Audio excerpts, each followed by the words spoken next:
नमस्कार मित्रांनो, आपले हार्दिक स्वागत आहे. मित्रांनो, तुम्हा सर्वांना तुळशी विवाहाच्या हार्दिक आणि मंगल शुभेच्छा. आजच्या या पवित्र दिवशी मी तुम्हाला तुळशी विवाहाची एक अत्यंत पावन आणि महत्त्वपूर्ण कथा सांगणार आहे. ही कथा केवळ एक गोष्ट नाही, तर भक्ती, श्रद्धा आणि पवित्रतेचं प्रतीक आहे. असं म्हटलं जातं की जो भक्त ही कथा मन लावून ऐकतो त्याचे सर्व पाप नष्ट होतात आणि त्याच्या जीवनात सौभाग्य, सुख आणि समृद्धी नांदते.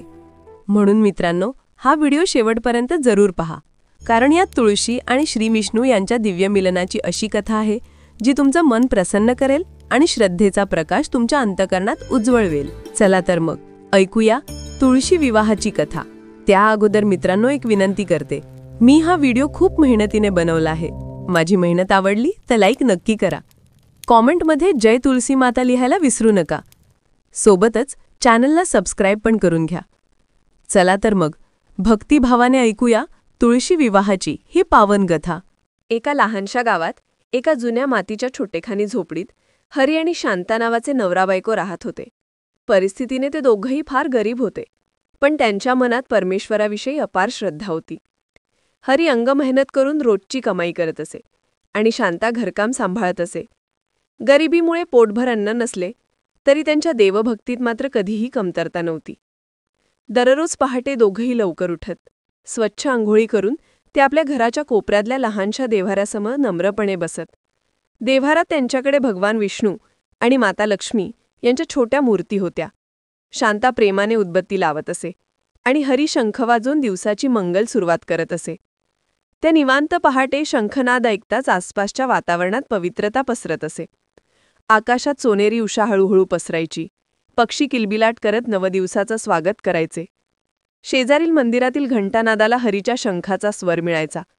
त्या दरम्यान शांता मंद प्रेमभावाने विष्णुसूक्त किंवा भक्तिगीते गुणगुणत असे. त्यांच्या झोपडीबरोबरच संपूर्ण परिसर त्या भक्तिसंगीताने पुनीत होऊन जायचा. दोघं मिळून विष्णुलक्ष्मीची मनोभावे पूजा करत आणि तुळशीच्या रोपाला पाणी घालून श्रद्धेने प्रदक्षिणा घालीत. अंगणात रोज तुळशीसमोर ते छोटा तेलाचा दिवा रोज लावायचे आणि अंगणात रंगीबेरंगी रांगोळींगी सजावट करायचे. एकदा असं झालं की त्यांच्या घरी दिव्यात घालायला तेलही शिल्लक नव्हतं. पण शांतेने शेजारील कुमुदाबाईंना विनंती करून 2 चमचे तेल उसने आणणं आणि निर्धाराने दिवा प्रज्वलित केला. तुळशीसमोरील दिवा मालवू देणार नाही, असे ती नवऱ्याला ठामपणे म्हणाली. त्यांच्या अंगणातील तो दिवा अशीच अखंड तेवत असे. त्यांची ही रोजची प्रार्थना म्हणजेच संसारातील सुखदुःखांना समर्थपणे सामोरे जाण्याचे बळ होते. दिवसभर उपाशी राहायचे प्रसंग येत असला तरी देवाची भक्ती करणे ते चुकवत नसत. देवावर त्यांचा गाढ विश्वास होता की एक दिवस त्यांचीही परिस्थिती बदलेल. अशा प्रकारे ते दोघं पतिपत्नी दैन्य हालापेष्टा सोसत जीवन कंठत होते, पण ओठांवर नामस्मरण आणि मनात समाधान होते. एक संध्याकाळची गोष्ट होती. हरी बाहेर मजुरीचे काम करून थकून भागून घरी परतला तर पाहतो काय, घरात शिदा संपलेला होता. शांता दिवसभर उपाशीच होती, पण ती चेहऱ्यावर तेवढं दुःख दाखवत नव्हती. ती देव्हाऱ्यासमोर शांत बसून पुटपुटत प्रार्थना करत होती. हरीने हताश होऊन विचारले, काही मिळालं का खायला? शांता म्लानं हसत म्हणाली, आज आपल्या घरचा दिवा असाच मालवला गेला आहे. काहीच नाही, पण काही हरकत नाही. पाणी पिऊन झोपूया. देव जे करतो ते आपल्या भल्यासाठीच असतं. उद्या तो काहीतरी मार्ग नक्की काढेल. त्या रात्री पोटात अन्नाचा कण नव्हता, पण तरीही त्यांच्या झोपडीत मनाची शांतता होती. दोघांनीही दिवसभराचा श्रमदग्ध शरीर घेऊन जुनाट चटाई अंथरली आणि देवाचं नाव घेऊन डोळे मिटले. झोप येण्याआधी शांता हलकेच पतीकडे वळून गुणगुणली, श्रीहरी, आम्हाला धीर दे. हरीनेही हात जोडले आणि मनात विचार केला, देवा, आमची ही परीक्षा असेल तर आम्हाला तक्रार नाही. तुझ्या चरणी आमची सेवा आहे आणि आमचा विश्वास असाच आढळ राहू दे. त्या रात्री त्या गरीब दाम्पत्याने 2 घोट पाणी पिऊन उपाशी पोटीच दिवस संपवला. अशा अनेक रात्री त्यांच्या आयुष्यात आल्या गेल्या. कधी अर्धपोटी, कधी उपाशी राहूनही त्यांनी देवभक्ती सोडली नाही. त्यांचा विश्वास असा होता की त्यांच्या श्रद्धेची किंमत देव नक्कीच एक ना एक दिवस चुकवेल. तसेच त्यांच्या संसाराला अजून संततीचा आनंद लाभला नव्हता. तथापि त्यांनी आपल्या अंगणातल्या तुळशीला लेकीप्रमाणे जपलं होतं आणि तिलाच आपल्या घरचा शुभचिन्ह मानलं होतं. असेच दिवस चालू असताना कार्तिक महिना आला. दिवाळी सण नुकताच संपला होता आणि गावात सर्वत्र उत्साहाचे वातावरण होते. कार्तिक महिन्यातली देवउठणी एकादशी जवळ आली होती. हाच तो दिवस ज्याची हरी आणि शांता आतुरतेने वाट पाहत होते. तुळशी विवाहाचा दिवस. दरवर्षी कार्तिक शुक्ल एकादशीला ते दोघेही आपल्या अंगणातल्या तुळशीचं विष्णूसोबत विवाह सोहळा थाटात साजरा करत. तुळशी विवाह हा त्यांच्यासाठी फक्त एक धार्मिक विधी नव्हता, तर श्रद्धा आणि आनंदाचा उत्सव होता. यावर्षीही त्या दिवसाच्या स्वागताला दोघेही सज्ज झाले. पण यावेळी मात्र त्यांना एक काळजी होती. मागील काही महिन्यात त्यांची आर्थिक परिस्थिती आणखीन खालावली होती. रोजचा हातभर जेवण मिळणं अवघड झालं होतं. तर तुळशी विवाहासाठी लागणारी सामग्री कुठून आणायची हा प्रश्न होता. तरी देखील हरी आणि शांतेने ठरवलं होतं की काहीही झालं तरी आपल्या लाडक्या तुळशी मातेचं लग्न पूर्वीप्रमाणेच उत्साहात करायचंच. त्यांच्या मनात श्रद्धेचा दिवा तेवत होता आणि त्यांना खात्री होती की भगवंत काहीतरी मार्ग नक्की काढतील. त्या संध्याकाळी शेजारील मालती काकूंनी शांतेला हाक मारली. काकूंनी प्रेमाने तिला सुचवलं, शांते, एवढी तयारी करायला तुमची ताकद कुठली? पैसे नाहीत, अन्न नाही, मग तुळशीच्या लग्नाच्या सोहळ्याची का तयारी करत आहात एवढ्या मोठ्या? शांतेनी काकूंच्या हात धरले आणि डोळ्यातील अश्रू आवरत म्हणाली, काकू, तुळस ही आमची लेक आहे. आमच्या या लेकराला कन्यादान करणं हा आमच्या कर्तव्य धर्मच आहे. मग त्यासाठी कितीही कष्ट पडोत ना, आपण वर्षभर थोडे थोडे करून पैसे याचसाठी तर बाजूला ठेवलेत.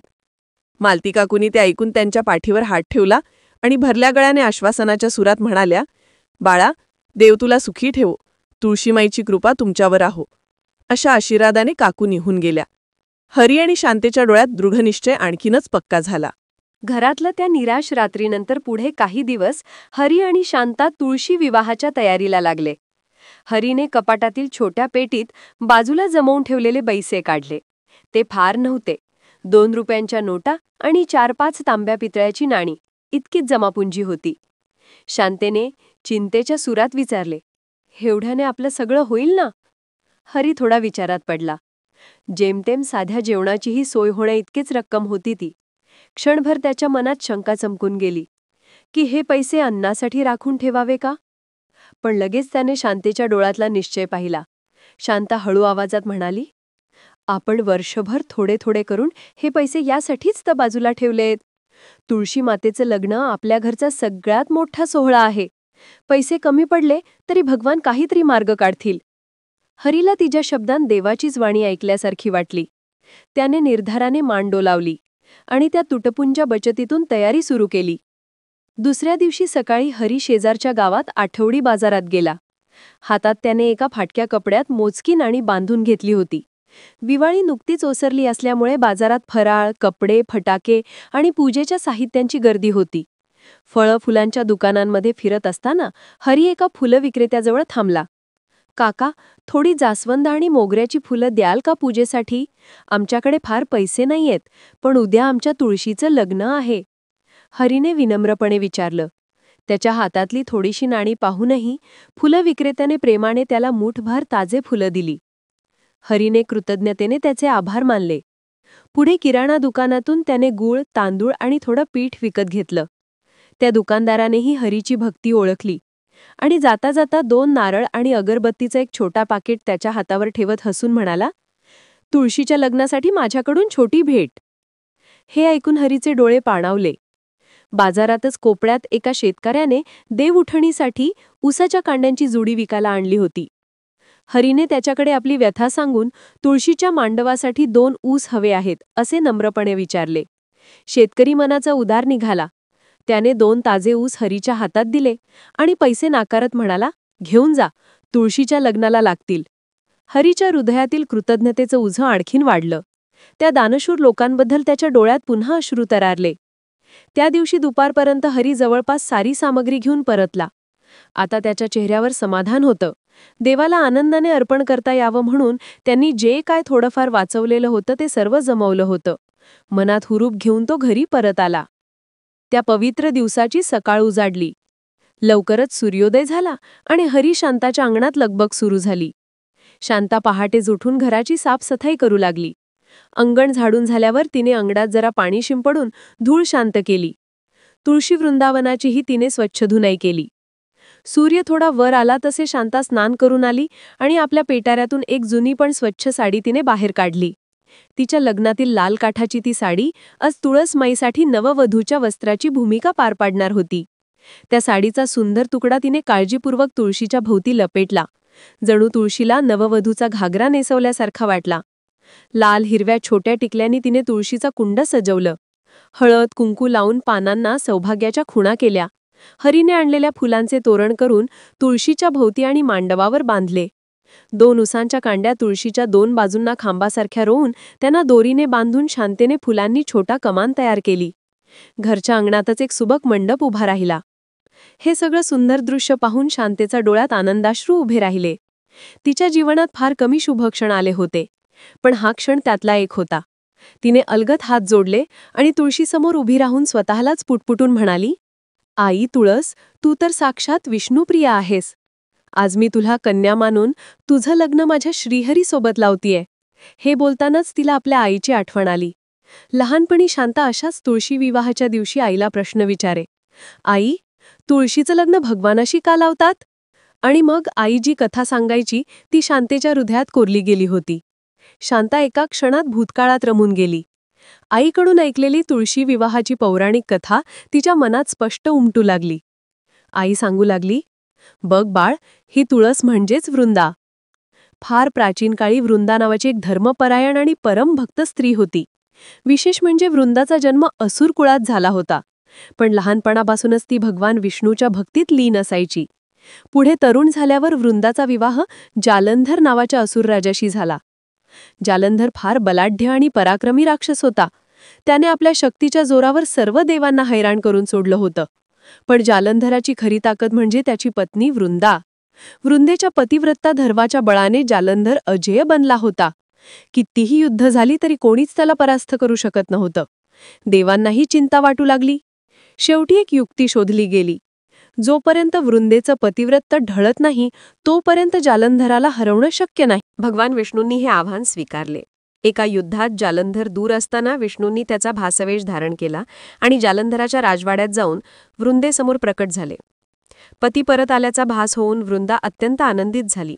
तिने आदराने त्यांचं स्वागत केले. परंतु तो खरा जालंधर नव्हता, तर स्वयं विष्णू होते. वृंदेची पतिव्रता निष्ठा खंडित करण्यासाठीच त्यांनी हे रूप घेतले होते आणि त्यात त्यांना यश मिळालं. वृंदेला आपण आपल्या पतीशीच संवाद साधत आहोत असं वाटत होतं. पण काही वेळातच तिला सत्य कळलं. तिने प्रत्यक्ष आपल्यासमोर जालंधराचे रूप घेतलेले विष्णू पाहिले. तेव्हा ती हात धरून गेली. तपस्विनी वृंदा क्षणात क्रोधाने भरून आली. धोका झाल्याच्या जाणीवेने संतप्त वृंदेने लगेच विष्णूंना शाप दिला. तू माझ्या पतिव्रतेचा अपमान केला आहेस, म्हणून शाप देते की तू काळ्या शिळेचा म्हणजे दगडाचा रूप धारण करशील आणि लक्ष्मीदेवी तुझ्यापासून काही काळ दूर होईल. वृंदेचा शाप ऐकून भगवान विष्णू थक्क झाले, पण ते तिला दोष देऊ शकत नव्हते. त्यांनी तत्काळ आपले सत्य रूप प्रकट केलं. समोर 4 भुजा धारण केलेले श्रीहरी पाहून वृंदा स्तब्ध झाली. तरीही तिचे डोळे रागाने लाल झाले होते. विष्णूंनी शांत गंभीर आवाजात वृंदेला उद्देशून सांगितलं, देवी वृंदे, तुझ्या पतिप्रेमाची आणि भक्तीची परीक्षा घेण्याचा हा उपाय मला का करावा लागला हे तूच जाणकेस. जालंधर निर्दयी मार्गाने सर्वत्र अन्याय करत होता. तू पतिव्रता म्हणून पतीचं रक्षण करण्यासाठी शक्ती प्राप्त केलीस, पण त्यामुळे तो अधर्मी राक्षस अजय्य बनला होता. मला माफ कर. तुझ्यावर हे संकट आणावं लागलं. तुझ्या शापामुळे मी शाळीग्राम नामक काळ्या दगडात रूपांतरित होईन आणि होय, लक्ष्मीला काही काळ माझ्यापासून दूर राहावं लागेल. तरी देखील तू दिलेला शाप एक प्रकारे मानवाच्या कल्याणाचंच कारण बनेल. कारण मी तुला वरदान देतो आहे की या घटनेमुळे तुझं नाव अमर होईल. तू एका पवित्र वनस्पतीच्या रूपाने पृथ्वीवर वास करशील. तुझे नाव तुळशी असेल. तुझ्या पानांना पूजेत अत्यंत मानच मिळेल.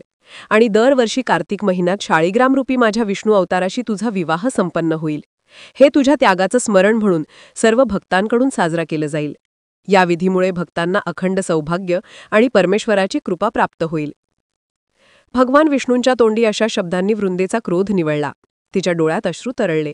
तिने विष्णूंची क्षमा मागितली आणि तत्क्षणी आपल्या देहाचा त्याग केला. वृंदेच्या शरीरातून एक तेजस्वी ज्योत निघाली आणि त्या राखेतून एक छोटंसं तुळशीचं रोप अंकुरलं.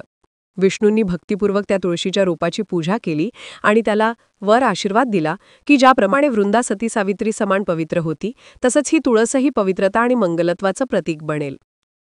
त्या दिवसापासून भगवान विष्णूचा शाळीग्राम आणि तुळशीदेवी यांचा विवाह दरवर्षी साजरा करण्याची प्रथा निर्माण झाली.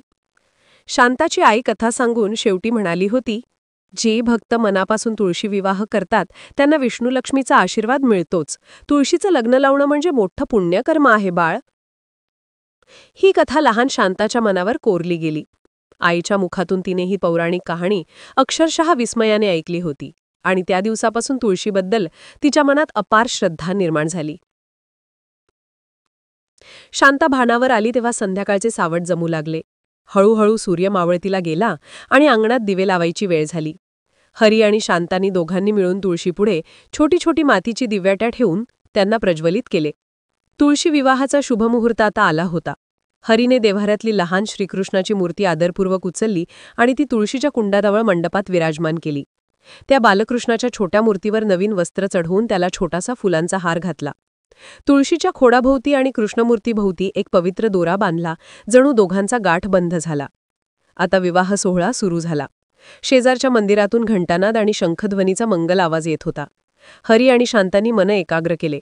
शांताने मंगल लग्नगीतांच्या पारंपरिक ओव्या गुणगुणायला सुरुवात केली. जशा मुलीच्या लग्नात मायबोलीत गातात तशा सुरेल ओव्या तिच्या तोंडून निघू लागल्या. त्या भक्तिमय मंगल धुनांनी परिसर अधिकच पवित्र झाला. हरीने मधूनच जय लक्ष्मी नारायण, जय तुलसी माता अशी जोरात घोषणा दिली. दोघांच्या चेहऱ्यावर अद्भुत तेज आणि समाधान झळकत होतं. मंगलगीते संपल्यावर शांताने तुळशीला मनोमन कन्या मानून तिचं कन्यादान करण्याचा विधी पार पाडला. तिने एक तांब्याभर पाणी घेतले आणि त्यात हळद, कुंकू, अक्षता आणि एक फुलाची पाकळी टाकली. हे भगवान, आमची ही तुळस कन्या आम्ही तुम्हाला अर्पण करीत आहोत. कृपा करून तिचं कन्यादान स्वीकारून आम्हा दोघांवर आशीर्वाद राखा. हरीने श्रीकृष्णाच्या मूर्तीच्या हाताजवळ तो तांब्या धरला आणि शांताने त्यातील पाणी अलगद ओतलं. अशा रीतीने तुळशीचं कन्यादान भगवंताला अर्पण केलं गेलं. त्या क्षणी हरी शांताच्या डोळ्यात आनंदाश्रू तरळले. त्यांच्या आयुष्यातला हा सर्वोच्च आनंदाचा क्षण होता. त्यांना आपल्या गरिबीचा हाल अपेष्टांचा पूर्ण विसर पडला होता. जणू साक्षात कन्यादान करून ते परमभाग्यवान झाले होते. यानंतर हरीने एका ताटलीत नारळ, बिलपत्र, तुळशीदल, गंध, अक्षता घेऊन आरती तयार केली. मातीची दिवटी प्रज्वलित करून त्या ताटलीत ठेवली आणि दोघांनी एकत्रित स्वरात तुळशी विष्णूची आरती गायला सुरुवात केली. तुळशी माता वर्तू धन्या, नारायणाची प्रिया पावना अशी आरतीच्या शब्दांची धून अंगणात घुमू लागली. त्या क्षणी देव प्रसन्न होऊन आशीर्वाद देण्यासाठी स्वर्णातून पाहत आहेत असा भास दोघांना झाला. आरतीनंतर त्यांनी ताटलीतली अक्षता उचलून तुळशीवर आणि श्रीकृष्णाच्या मूर्तीवर वृष्टी केली. मग दोघांनीही मनोभावे देवाला नमस्कार करून मस्तक जमिनीलागत ठेवले. लग्न सोहळा संपन्न झाला होता. हरी आणि शांतेच्या चेहऱ्यावर समाधानाचे तेज पसरले होते. त्यांनी उपस्थित साक्षी देवतांना मनोभावे वंदन केले. शांतीने दिवसभरात कुकर खापरात मिळालेल्या गोळ आणि ज्वारीच्या पिठातून थोडंसं तूप घालून लहान लाडू वळले होते. त्या गोड गुळवण्यांचा नैवेद्य तुळशी माता आणि कृष्णाला अर्पण केला. नंतर तो प्रसाद म्हणून हरी आणि शांतेने एक एक लाडू घेतला. उरलेले लाडू तिने शेजारच्या वस्तीतील 2 लहान मुलींना दिले, ज्यांची आई लग्न सोहळा पाहायला येऊन गेली होती. रात्र चांगलीच पडली होती. अंगणातले दिवे मंदावू लागले. हरी आणि शांतेने पुन्हा एकवार तुळशीला आणि श्रीहरीला नमस्कार करून आपापल्या झोपडीत प्रवेश केला. दोघांचीही पोटे दिवसभर उपाशीच होती. तरी आत्मा मात्र तृप्त झाला होता. आजचा दिवस खरंच धन्य झाला, शांता पुटपुटली. हरीनेही डोळ्यात पाणी आणत देवाकडे पाहिलं आणि म्हणाला, भगवंताची कृपा आहे, त्याला शतशः धन्यवाद. त्या रात्री त्यांनी जेवणाचं सोडलं आणि फक्त पाण्याचे 2 घोट प्राशन करून झोपी गेले. पापणी लागण्यापूर्वी दोघेही देवाचं नामस्मरण करत होते. कुशीवर वळत शांतेने हलकेच विचारले, आपण मनापासून सेवा केली, देव नक्की प्रसन्न होईल ना? मला रोज वाटतं देवानं आपल्यावर अशीच कृपादृष्टी ठेवून एक छोटंसं बाळही द्यावं. हरीने तिचा हात हातात घेऊन विश्वासानं उत्तर दिलं, होय अगं, परमेश्वर आपली निष्ठा आणि इच्छा दोन्ही जाणतो. तो निश्चित आपल्यावर कृपा करेल. अशी भक्तिभावनेची दोघांनी एकमेकांना दिलेली विश्वासाची आश्वासने त्या शांत अंधारल्या रात्रीत आसमंतात घुमत राहिली. त्या रात्री आकाशात लाखो तारे लुकलुकत होते. भोवताल शांत निशब्द होता. झोपडीभोवती थंड वारा हळूवार सुटला होता. जणू त्या ताऱ्यांनी हरी शांताच्या घराचा पहारा घेतला होता. अचानक अर्ध्या रात्री एक अद्भुत चमत्कार घडला. मध्यरात्रीच्या सुमारास अचानक हरीच्या झोपडीभोवती एक तेजोमय प्रकाश पसरला. झोपेत असलेल्या हरीला क्षणभर जाणवले की घरात कोणीतरी आहे. तो अर्धवट जाबाहून डोळे चोळू लागला. समोरच्या प्रकाशातून त्याला एका उंच तेजस्वी हस्तीचे दर्शन झाले.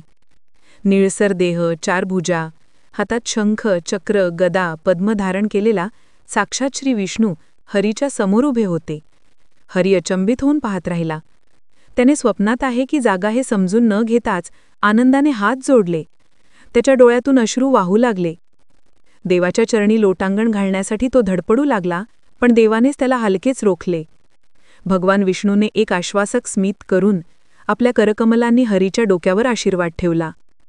इतक्यात शांता देखील जागी झाली. तिच्या डोळ्यासमोरही तेच दृश्य होतं. दोघेही स्तब्ध, न शब्द न वाणी. तेवढ्यात विष्णूने मायेने दोघांकडे पाहत मृदू शब्दात म्हटलं, "मी तुमच्या भक्तीने प्रसन्न झालो आहे. तुम्ही जे अपार कष्टाने श्रद्धेने आजचं पूजन केलंत, त्याचं फळ आता मी स्वतः तुम्हाला देतो."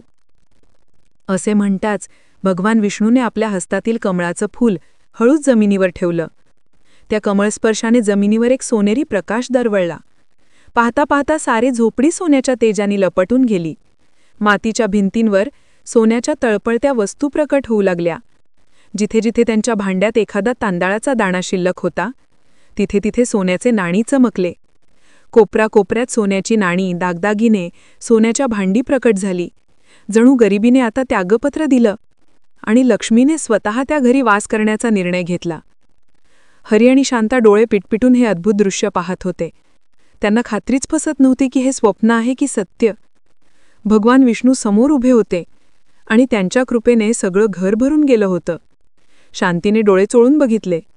तिला पाहताना विष्णू मंद हसले. "आता उठून माझी पूजा करा," असे प्रेमळ स्वरात सांगून क्षणात श्री विष्णू अदृश्य झाले. त्या तेजाने भरलेला प्रकाशही हल्लत मावळला.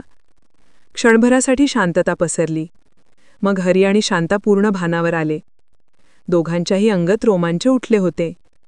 काही क्षण कोणालाच आवाज फुटला नाही. हळूहळू त्यांना जाणवलं की जे काही पाहिलं ते स्वप्नच नव्हतं, कारण भोवतालच्या प्रत्येक वस्तूपासून सोन्याची झळाली निघत होती. शेवटी शांता उसासे टाकत सुखद धक्क्याने चरकली, "हरी, हे बघा, आपलं घर." पहाटेची वेळ होत आली होती. दोघेही अंधारातच उठून बसले आणि ओढणीखाली लपवून ठेवलेला दिवा पुन्हा लावला. मिळमिळत्या प्रकाशातही त्यांना लक्षात आलं की सगळीकडे सोन्याचे ढीग जमले होते. जमिनीवर सोन्याच्या नाण्यांचा आणि दागिन्यांचा वर्षाव झाला होता. शांतेने ज्या भांड्यात पाणी ठेवले होते ते भांडं आता चमचमीत सोन्याचं बनलं होतं. हरीने अविश्वासाने एका सोन्याच्या नाण्याला हात लावून बघितलं. ते ठणठणीत खरंच सोनं होतं. आता मात्र दोघांनीही एकमेकांकडे पाहून देवाचं मनोमन आभार मानलं. त्यांच्या डोळ्यांतून आनंदाश्रुधारा आवरत नव्हत्या. हरीला आता पटले. रात्री त्याला ज्या श्री विष्णूचे दर्शन झाले ते स्वप्न नव्हते. स्वयं भगवान विष्णू येऊन गेले होते आणि आपल्यावर कृपा वर्षाव करून गेले होते. "शांता," हरिकंठ दाटून आलेल्या आवाजात म्हणाला, "भगवंताने आपली भक्ती स्वीकारली ग ताई. आपण परमभाग्यवान आहोत." शांता अक्षरशः आनंदाने रडत होती. तिने तुळशीसमोर हात जोडले आणि आकाशाकडे पाहत भावनेने भरून म्हणाली, "देवा, तुझ्या कृपेची महिमा अपरंपार. आम्ही संकटांतही तुझी भक्ती सोडली नाही आणि अखेर तू आमची झोळी सुखाने भरलीस." हरीने डोळ्यांतले आसू पुसत देवाला वंदन केले. त्यांनी आवर्त घेऊन घराच्या बाहेर अंगणात पाहिलं. पूर्वेकडचा आकाश काठ आता उजळू लागला होता. पहाट होत आली होती. त्या प्रसन्न पहाटवेळाळी दोघेही नतमस्तक होऊन उभे राहिले. आता त्यांनी वेळ न दवडता अंगणातल्या विहिरीतून थंड पाणी काढलं आणि स्नान करून घेतलं. स्वच्छ वस्त्र परिधान करून हरी आणि शांता दोघेही आपल्या देव्हाऱ्यासमोर फेऱ्यांवर बसले. समोरचं दृश्य अद्यापही काल्पनिक स्वप्नासारखं वाटत होतं, पण त्यांच्या अंतकरणात मात्र अपार आनंद भरून होता. दोघांनी शांत चित्ताने देवाची प्रार्थना सुरू केली. शांतेने पुन्हा एकवार नवीन उदबत्ती पेटवली. हरीनं शंखनाद केला आणि त्यांनी भक्तिभावे भगवान श्री विष्णूची मंगलारती म्हटली. त्या दिव्य कृपेच्या आभारार्थ त्यांनी देवाचे नाम पुन्हा घेऊ लागले. "जय श्री हरी, जय लक्ष्मी माता, जय तुळशी माता," अशी स्तुतिगाणी त्यांचे ओठ गाऊ लागले. पूजा संपल्यावर हरीने दरवाजा उघडला. सकाळच्या कोवळ्या उन्हाच्या किरणांनी आता त्यांच्या घरातल्या सोन्याला पुरेपूर उजाळा दिला. खरंच कालपर्यंत अंधाऱ्या वाटणाऱ्या झोपडीचा कानाकोपऱ्यात सोनेरी चमकांनी उजळला होता. शेजारी पाजारी लोकांना हा बदल पहिल्यांदा कळला नाही, पण हळूहळू बातमी पसरली की हरीच्या घरात कुणा देवाने सोन्याचा वर्षाव केला आहे. जे पाहायला येत होते ते थक्क होऊन परत जात होते. हरी आणि शांता मात्र कोणताही गर्व न बाळगता प्रत्येकासमोर विनम्रच राहत होते. त्यांनी प्राप्त झालेल्या या वरदानाचा माज आणला नाही, उलट या संपत्तीतून इतर गरजूंची मदत करायचा त्यांनी निर्धार केला. जवळपास महिन्याभरातच त्यांनी आपल्या जुन्या मातीच्या झोपडीऐवजी गावात थोडं बाजूला एक पक्क दुमजली घर बांधलं. घर सुपटेने भरले तरीही हरी आणि शांता यांनी आपला साधेपणा आणि देवावरील निष्ठा जपून ठेवली. दररोज पहाटे तसेच नित्यपूजा ते अखंडपणे करत राहिले. गावातील लोक त्यांना मानू लागले. कुणीही गोरगरीब त्यांच्या दारात मदतीसाठी आला तर त्यांनी त्याला निराश पाठवलं नाही. देवाच्या कृपेने त्यांचं आयुष्यच बदलून गेलं होतं. पुढच्याच वर्षी कार्तिकी देवउठणी एकादशीचा दिवस आला. तेव्हा हरी आणि शांताने आपल्या नव्या घरी मोठ्या थाटात तुळशी विवाह साजरा केला. आता त्यांच्याकडे पैपैचा अभाव नव्हता, पण श्रद्धा तशीच निष्पाप होती. संपूर्ण गावाला आणि आसपासच्या वाड्या वस्त्यांवरच्या लोकांनाही त्यांनी प्रेमाने आमंत्रण दिलं. घर सजवलं, भव्य मंडप बांधला आणि अखंड कीर्तन भजनांमध्ये तुळशी श्रीकृष्णाचा विवाह सोहळा पार पडला. शेकडो भाविकांनी आनंदाने हा सोहळा पाहिला व प्रसाद स्वीकारला. हरी शांताने त्या दिवशी गावात अन्नदान आणि वस्त्रदानही केलं. जे शेजारी वर्षानुवर्ष त्यांच्या सुखदुःखात सोबत होते त्यांचा त्यांनी विशेष मान ठेवला. इतकी संपत्ती मिळाल्यानंतरही हरी आणि शांता मात्र आधीसारखेच साधे आणि विनम्र राहिले. त्यांच्या हृदयात सदैव परमेश्वराप्रती कृतज्ञतेचा भाव होता. काही वर्षांनी हरी आणि शांताला एक गोड मुलंही झालं. परमदेवाच्या आभारार्थ त्यांनी त्या मुलाचं नाव श्री हरिप्रसाद ठेवले. आता त्यांच्या जीवनात कोणत्याच गोष्टीची कमतरता नव्हती. लक्ष्मी मातेच्या आशीर्वादाने धनधान्य, संतती सुख सर्व काही प्राप्त झालं होतं. हे सर्व ते देवाची कृपा मानून नम्रतेने स्वीकारत होते. हरी आणि शांताजी ही कथा आपल्याला हेच दाखवते की प्रामाणिक श्रद्धा आणि भक्तीचं फळ परमेश्वर नक्कीच देतो. संकटांमध्ये सुद्धा ज्यांनी धीर आणि विश्वास सोडला नाही त्यांच्यावर देव अतर्क्य पद्धतीने कृपा करतो. तुळशी विवाहाच्या पवित्र दिवसाच्या निमित्ताने या दाम्पत्याने असीम श्रद्धेने परमेश्वराची सेवा केली आणि अखेरीस त्यांना जगातील सर्वात मोठं वरदान लाभलं, म्हणजे सुख, शांती आणि समृद्धी. म्हणूनच सर्व भक्तांसाठी तुळशी विवाहाची ही कथा आजही भक्तीचा आणि आशेचा एक अमूल्य दीप दाखवते. ज्यांच्या मनात श्रद्धेची कमतरता असेल त्यांच्यासाठीही या कथेतून मोठा बोध मिळतो की ईश्वरावर पूर्ण विश्वास ठेवला तर तो आपल्या भक्तांना कधीही निराश करत नाही.